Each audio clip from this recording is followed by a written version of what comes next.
அஸ்ஸலாமு அலைக்கும் வணக்கம் ஐபோவன். நான் உங்கள் ஃபாத்திமா ரினோசா. நான் இந்த வீடியோவில் பெருசாக எதுவும் பேசலை.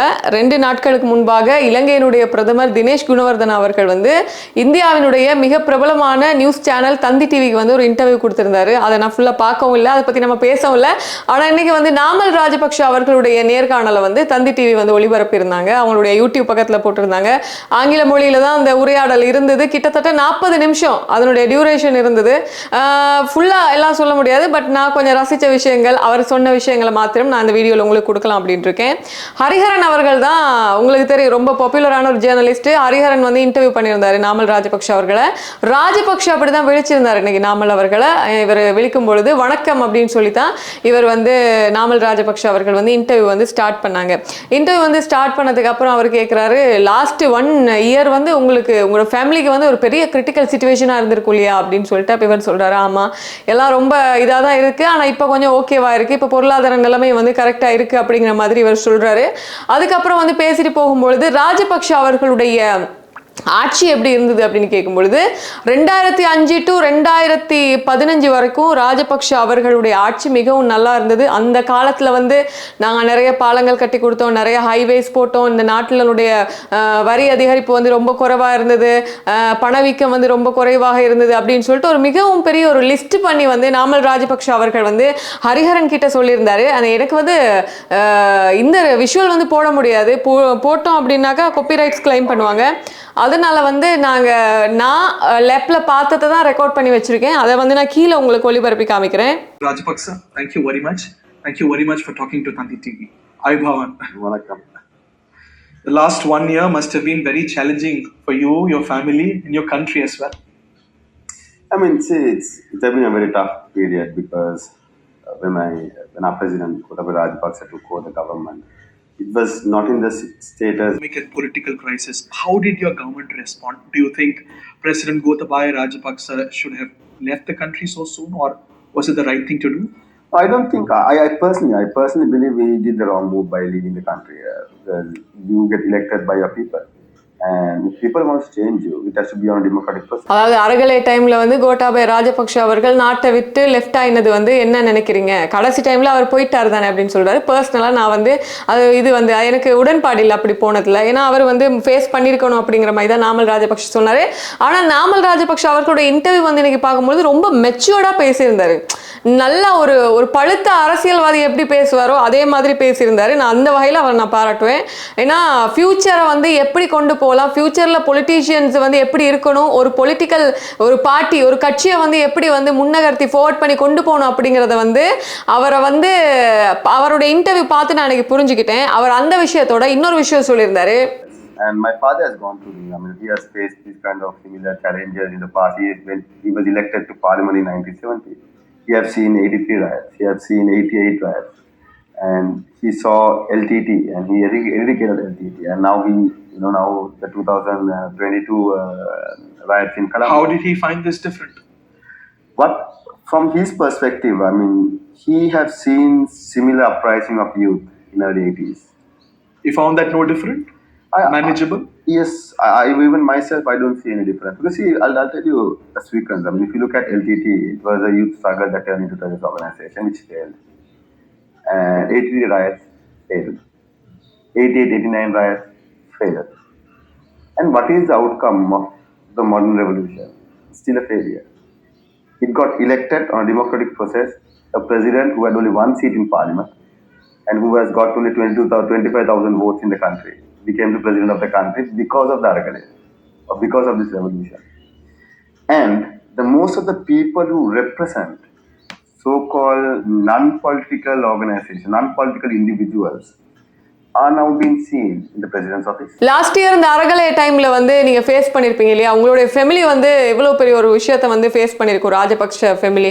எப்படி இருந்தது இந்த புரட்சி, எப்படி இருந்தது இந்த கலகம் எப்படி இருந்தது அப்படின்னு ஹரிஹரன் கேட்கும்பொழுது அவர் சொன்னாரு, ராஜபக்ஷ அவருக்கு இந்த இந்த போராட்டம் இந்த அறகலை எல்லாம் புதுசு கிடையாது. 1970 டைம்ல இருந்தே அவர் அந்த கலகம் அந்த போராட்டங்கள் மற்றது அதுக்கப்புறம் இந்த ஜேவிபியினுடைய 83 கலவரங்கள் இப்படி பல பல கலவரங்கள் எல்லாம் பார்த்து வந்தவருக்கு இது ஒரு பெரிய விஷயம் கிடையாது அப்படிங்கிற மாதிரி அவர் சொன்னாரு. புதுசா எதுவும் நாங்க சந்திக்கல, பழைய விஷயத்துல இருந்தே எப்ப அரசியல் கட்சி ஆரம்பிச்சாங்களோ அப்பையில இருந்தே வந்து இந்த மாதிரியான பழைய விஷயங்களை நாங்க பார்த்துதான் இருக்கோங்கிற மாதிரி அவர் சொல்லியிருந்தாரு. So-called non-political organizations, non-political individuals are now being seen in the president's office, in cabinet ministers' offices, employed, and some of them are working with the opposition leader. So you see a conspiracy here? Definitely there is. There is conspiracy. Local or global? I think it's both. It's both. Global as well? Global as well. Points to where? In which direction? I don't want to point direction at anyone, but if you look at certain statements made by certain individuals or head of missions, you can definitely identify. Mostly the Western missions? See, Western missions, at one time they call elections as democracy, and next day they call revolutions as democracy. So it's how they interpret it. Hariharan வந்து இன்னொரு கேள்வி கேட்குறாரு. இப்போ 2002 வந்து போராட்டங்கள் கலகங்கள் எல்லாம் வந்துச்சு இல்லையா, இதுக்கு பின்னாடி ஏதாச்சும் ஒரு கான்ஸ்பிரசி தியரி இருக்கா அப்படிங்கிற மாதிரி கேட்குறாரு. அப்போ அவர் சொல்றாரு இருக்கலாம், இருக்கு. அப்ப கேட்குறாரு, இப்போ உங்களுக்கு சதி பண்ணது யாரு, அதாவது வெளிநாட்டில் உள்ள அரசு சம்பந்தமான விடயங்களா, இல்லை நான் வந்து உள்நாட்டு அரசியலில் பொலிட்டீஷியன்ஸ் உங்களை பண்ணாங்களான்னு. அப்போ நாமல் சொல்றாரு இதுக்கு பின்னாடி வந்து எங்களுடைய ஆட்சியை வந்து கவிழ்த்தது, கோட்டாவினுடைய ஆட்சியை வந்து கவிழ்த்தது வந்து சதிதான். அது வெளிநாட்டிலையும் இருந்து சதி செய்யப்பட்டது, உள்நாட்டிலையும் இருந்து சதி செய்யப்பட்டு தான் அவருடைய ஆட்சி வந்து கவிழ்க்கப்பட்டது அப்படிங்கிற விஷயத்தை இன்னைக்கு வந்து சொல்லியிருந்தாரு. It's how they interpret it. But I'm sure eventually with time the people will realize, and now they have started to realize. Do you see an Indian hand in there?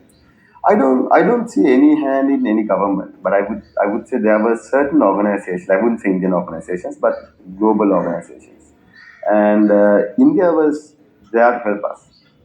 It was? Yeah, because see, how did India respond to the crisis?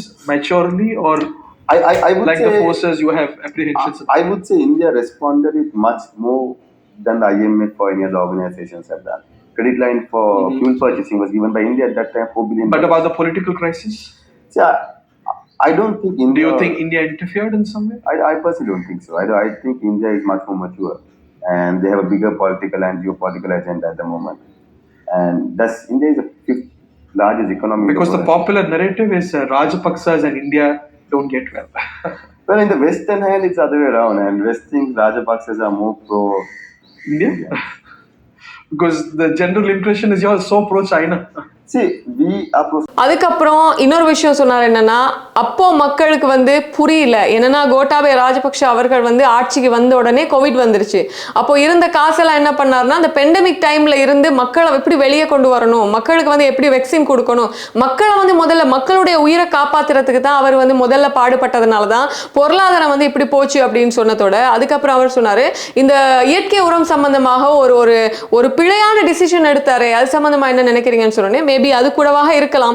ஆனா quota அவர்கள் வந்து முதல்ல மக்களை வந்து தான் காப்பாற்றணும் அப்படிங்கிறதுக்காக இருந்தார் அப்படின்னு சொல்லியிருக்காங்க. ஆனா இன்னொரு விஷயம் நாமல் சொல்லியிருக்காருன்னா, அப்போ மக்கள் வந்து ஒரு சதியினால வந்து எங்களுக்கு எதிராக நின்னாங்க. ஆனா இப்ப மக்கள் வந்து இந்த வீடியோல சொல்றது அதுதான், கொஞ்சம் கொஞ்சமா புரிஞ்சுக்கிட்டு இருக்காங்க, கொஞ்சம் பேர் புரிஞ்சுட்டாங்க அப்படின்னு. அப்ப ஹரிஹரன் கேட்கிறாரு, அப்போ இந்த சதிக்கு பின்னாடி, உங்களுடைய ஆட்சி கவிழ்ப்புக்கு பின்னாடி, இந்த போராட்டங்களுக்கு பின்னாடி இந்தியாவினுடைய ஏதாச்சும் இது இருக்கா அப்படின்னு கேட்டோடனே, இல்ல அப்படி எதுவும் இல்லை, ஆனா சர்வதேச லெவல்ல சில ஆர்கனைசேஷன்ஸ் எல்லாம் சேர்ந்து தான் இது பண்ணாங்க அப்படிங்கிற மாதிரி. இப்ப இவர் சொல்றாரு என்னன்னா, ஆட்சி கவிழ்ப்புக்கு பின்னாடி சதிகள் தான் இருக்கு, இவங்க சைடுல மிஸ்டேக்ஸ் இல்லை அப்படிங்கிற மாதிரி தான் இன்னைக்கு அவர் வந்து சொல்லியிருந்தாரு. How did China respond to the crisis? It could have been more helpful. No, China has been very progressive, and just like India, and they have been closely working with the government even during the crisis. But it was India who came forward with the credit line to make sure that we reinstate our supply chain when it comes to electricity and then the fuel crisis. ஹரிஹரனுடைய அடுத்த கேள்வி எப்படின்னா, இப்போ இந்த crisis டைம்ல, இந்த நெருக்கடி டைம்ல, இந்த போராட்டங்கள் டைம்ல எப்படி சைனா அவங்களுக்கு வந்து என்ன மாதிரி இருந்துச்சுன்னு சொன்னோடனே அப்ப நாமல் சொன்னாரு, எப்பவுமே சைனா இந்தியாவுடைய வந்து எங்களை அப்பா வந்து ரொம்ப ஃபிட்டான ஆளு, ரொம்ப நெருக்கமான ஒரு ஆளு, ஃபைனான்சியலா நிறைய ஹெல்ப் பண்ணாங்க சைனா, இந்தியா கூட நிறைய ஹெல்ப் பண்ணுது அப்படிங்கிற விஷயத்தை வந்து நாமல் வந்து சொன்னது மட்டும் இல்லாம, and things are moving forward. So I think it's all about the interest of our own nations. You're so much into sports. Who's your favorite Indian cricketer, if there's any? Well, there are quite a few. Tendulkar was my at that time. Then Yuvraj, of course, with his comeback, he has been a great inspiration for all the sportsmen and women in the world. Right. உங்களுக்கு அரசியலை தாண்டி sports எல்லாம் பிடிக்கும் தானே? உங்களுக்கு பிடிச்ச sports man யாரு அப்படின்னு கேட்ட உடனே எனக்கு வந்து டெண்டுல்கர் ரொம்ப பிடிக்கும், யுவராஜ் வந்து ரொம்ப பிடிக்கும் அப்படின்னு சொன்னாரு. அதோட இன்னும் 2-3 விஷயம் சொல்லியிருந்தாரு. Great inspiration for all the sportsmen and women in the world. Right now, I think Rohit Sharma, Kohli, Bumrah. You also follow a lot of Indian films, Tamil films in particular, I suppose. Well, yeah, I do watch Vijay's movies and. You're a fan of him? I'm a fan of Vijay. My father is a Rajinikanth fan. He's a Rajini fan. I didn't know. I mean, that's his generation, right? So Right. He watches films. We do watch. All of us. What is his? இப்போதைக்கு யாரு பிடிக்கும் அப்படின்னு கேட்டாக்கா பும்ரா பிடிக்கும், ரோஹித் சர்மா பிடிக்கும், விராட் கோலி பிடிக்கும் அப்படின்னு சொல்றாரு. அதுக்கப்புறம் ஹரிஹரன் கேட்கிறாரு, நீங்க வந்து ஸ்போர்ட்ஸுக்கு அப்பால் நீங்க நல்ல படம் எல்லாம் பார்ப்பீங்க தானே, உங்களுக்கு யாரு பிடிக்கும் அப்படின்னு கேட்டோடனே நான் வந்து விஜய் ஃபேன் தான், நான் விஜயோட படங்கள் நிறைய பார்ப்பேன், எனக்கு விஜயோட படங்களை வந்து கில்லி படம் எனக்கு ரொம்ப பிடிக்கும் அப்படின்னு கேட்கிறாரு. அதுக்கப்புறம் ஹரிஹரன் கேட்ட இன்னொரு கேள்வி, உங்களை அப்பா வந்து சினிமா பார்ப்பாரா அப்படின்னு சொல்லிட்டு ஹரிஹரன் கேட்கிறாரு. ஆமா, அப்பா வந்து நல்லா சினிமா பார்ப்பாரு, அவர் ரஜினி ஃபேன் அப்படின்னு சொல்றாரு. சரி, அப்போ நீங்க வந்து எல்லாரும் சேர்ந்து ரஜினி படம் பார்த்திருப்பீங்க தானே, என்ன படம் அப்பாவுக்கு ரொம்ப பிடிக்கும்னா எனக்கு சிவாஜி படம் அப்பாவுக்கு ரொம்ப பிடிக்கும், மகிந்த ராஜபக்ஷனா சிவாஜி படம் நல்லா பார்ப்பாரு, ரஜினி படம் பார்ப்பாரு, ஏன்னா அவங்க அந்த டைம்ல உள்ளவங்க தானே. இப்போ எங்களுக்கு வந்து ரஜினியை தாண்டி எனக்கு விஜய் பிடிக்கும், அப்பாவுக்கு வந்து ரஜினி பிடிக்கும் அப்படிங்கிற விஷயத்த வந்து ஒரு கேஷுவல் இன்டர்வியூல கேட்ட மாதிரி ஹரிஹரனும் கேட்டாரு, அவரும் பதில் சொல்லியிருந்தாரு. What is his favorite Rajini film? There are quite a few. There are quite a few movies. Shivaji was one of the. A lot of foreign heads of state like Shivaji, I suppose. Malaysia's Anwar Ibrahim is a fan of Shivaji. I think it's the content of the movie, right? So, what Vijay films are you most impressed about? Gilly was one of the ones that. Gilly? You're a Vijay fan.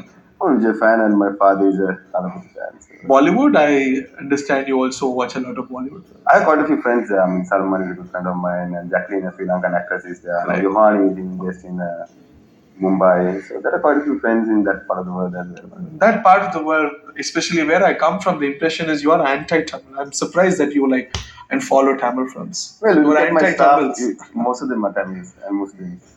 I think that was a narrative that built by LTT at that time, that Rajpaksas are anti-Tamil. But we are not. I mean, as I said, we are pro-Sri Lankan. But some of your policies. எல்டிடியினுடனான யுத்தத்தின் போது வந்து எங்களுடைய நாட்டு ராணுவம் வந்து பலர் பேர் உயிரிழந்தாங்க. நான் வந்து என்னன்னா எல்டிடியை தான் நாங்கள் அழிக்க போனோமே ஒழிய, அதாவது தமிழீழ விடுதலை புலிகள் அப்படிங்கிற தீவிரவாதிகளை தான் நாங்கள் வந்து பயங்கரவாதிகளை தான் நாங்கள் வந்து அழிக்க போனோமே தவிர அவங்க மேலே தான் கோவம் இருந்துச்சே தவிர தமிழர்கள் மேலே எங்களுக்கு வந்து கோவம் இல்லை அப்படிங்கிற விஷயத்தையும் அவர் லாஸ்ட்டாக மென்ஷன் பண்ணியிருந்தாரு. அது மாத்திரம் இல்லாமல் எல்டிடி இருக்கிற டைமில் அந்த யுத்த கால டைமில் பார்த்தீங்கன்னா பலர் வந்து உயிரை என்ன சொல்லுவாங்க, அந்த தற்கொலை குண்டுதாரிகளாக இருந்தாங்க, பல பேரை கொண்டாங்க, பிரெக்னன்ட் உமனை கொண்டாங்க, நம்ம நாட்டில் உள்ள சோல்ஜர்ஸ் நிறைய கொண்டாங்க அப்படின்னு சொல்லிட்டு இந்த யுத்த டைம்ல நடந்த விஷயத்தை வந்து லைட்டா அவர் வந்து ஷேர் பண்ணியிருந்தாரு.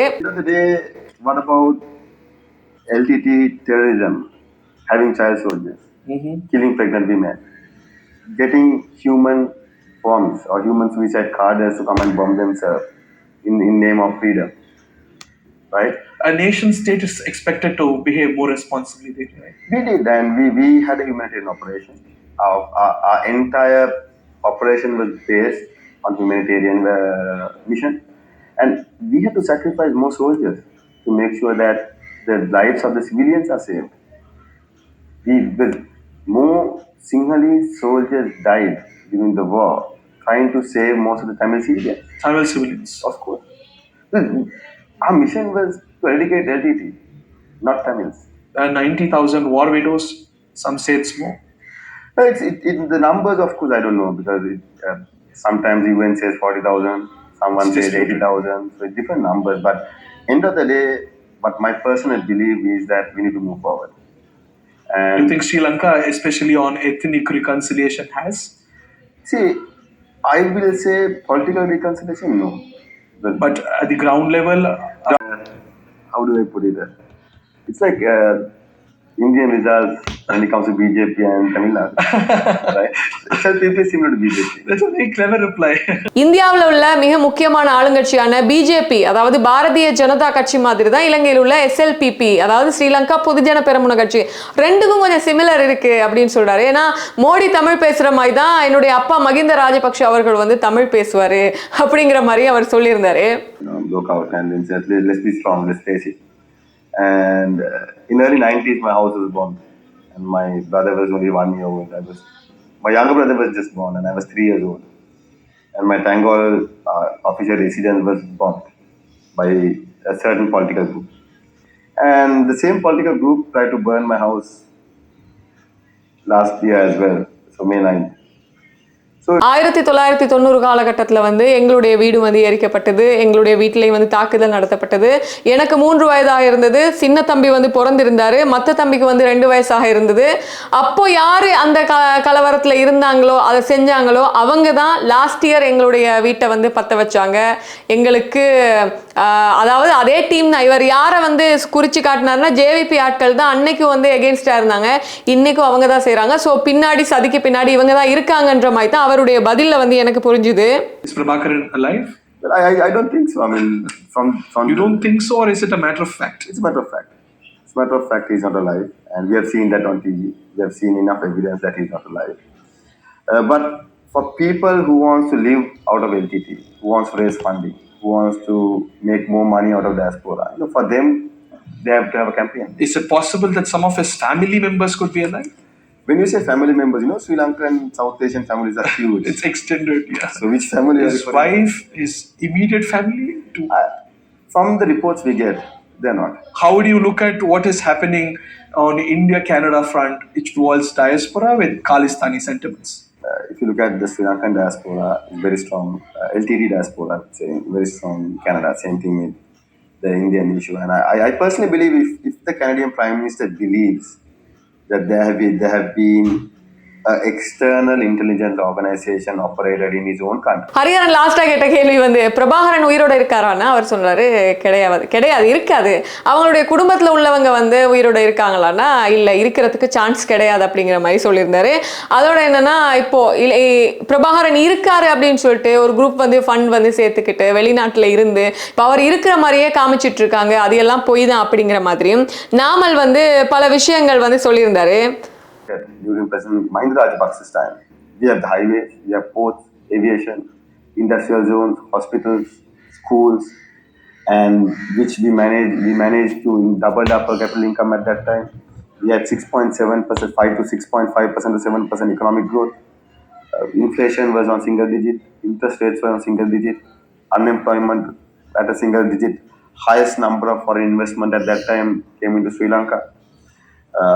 The shipping industry grew as a transshipment hub in South Asia. So we have this was when Mr. Mahinda was the president. Yes, during between 2005 to 15, and at the same time we managed to eradicate terrorism from this country. During his leadership, with his leadership, he managed. மொத்தத்துல தமிழர்களை காக்கிறதுக்காக தான் சிங்கள ராணுவம் வந்து தன்னுடைய உயிர்களை வந்து நீத்தாங்க. அதனால வந்து எங்களுக்கும் தமிழர்களுக்கும் எந்த பிரச்சனையும் கிடையாது, எங்களுடைய ஆட்சி வடக்குல வரும், வடக்குல இருந்து எங்களுக்கு ஓட் வரும் அப்படிங்கிற மாதிரி தான் அவர் பேசியிருந்தாரு. ஸோ நம்ம எதை நம்மளாலும் நம்மளாட்டில் அவர் சொன்னதான் நான் இன்னைக்கு உங்ககிட்ட சொல்லியிருக்கேன். இது வந்து ரொம்ப டீப்பான ஒரு இன்டர்வியூ கிடையாது. ஹரிஹரன் வந்து ரொம்ப கேஷுவலா எல்லாத்தையும் வந்து ரொம்ப நோண்டி எடுத்து டீப்பா கேட்காம ஜஸ்ட் ஒரு கேள்வியா கேட்டுட்டு போயிருந்தாரு. 40 நிமிஷம் இன்டர்வியூ. நான் ஜஸ்ட் மைண்ட்ல வச்சு ஒரு சில விஷயங்களை மாத்திரம் தான் உங்களுக்கு கொடுத்துருக்கேன். இந்த இன்டர்வியூ வச்சு பார்க்கும்போது எனக்கு தோன்ற என்ன விஷயம்னு சொன்னாக்கா, மகிந்த அப்படிங்கிற ஒரு மிகப்பெரிய தூண் இல்லைன்னாலும் இருந்தாலும் அடுத்தது வந்து மஹிந்த அவர்களுடைய இடத்தை வந்து இன்னைக்கே இப்பவே வந்து பிடிச்சிட்டாரு நாமல் ராஜபக்ஷ அப்படின்னு தான் சொல்லலாம். ஏன்னா இவருக்கு இருக்கிற அந்த வயசுல வந்து இவ்வளவு பெரிய ஒரு மெச்சூரிட்டி இருக்கிறது அப்படிங்கிறது வந்து பெரிய விஷயம். சும்மா சின்ன பிள்ளைத்தனமா எதையும் கண்டுட்டு பேசிட்டு இப்போ போன வீக்கு வந்து ஜெர்மனிய தொலைக்காட்சிக்கு ரணில் விக்ரமசிங்க அவர்கள் வந்து ஒரு விஷயத்தை வந்து பேசும்பொழுது எப்படி ரியாக்ட் பண்ணாரு, அது மாதிரி இல்லாம ரொம்ப காமா, ரொம்ப மொடஸ்டா, ரொம்ப ஒழுக்கமான சில பதில்களை சொல்லியிருந்தாரு. தப்பு இருந்தாலும் தப்பு இல்லைன்னாலும் எப்படி அதை வந்து ஃபேஸ் பண்ணணும் அப்படிங்கிற விஷயம், அந்த மெச்சூரிட்டி வந்து நாமல் ராஜபக்ஷ அவர்களுக்கு இருக்குன்னு சொல்லலாம். அது இல்லைன்னு நமக்கு சொல்ல முடியாது. ஸோ அந்த இன்டர்வியூ முடிஞ்சா நீங்க போய் பாருங்க, ஆங்கிலத்துல தான் இருக்கு, இன்னும் நிறைய விஷயங்களை தெரிஞ்சுக்கலாம். அவர் சொன்ன விஷயத்துல மேலோட்டமா நான் உங்களுக்கு இன்னைக்கு கொடுத்துருக்கேன். இன்னொரு வீடியோல சந்திக்கிறேன் இன்ஷா அல்லாஹ்.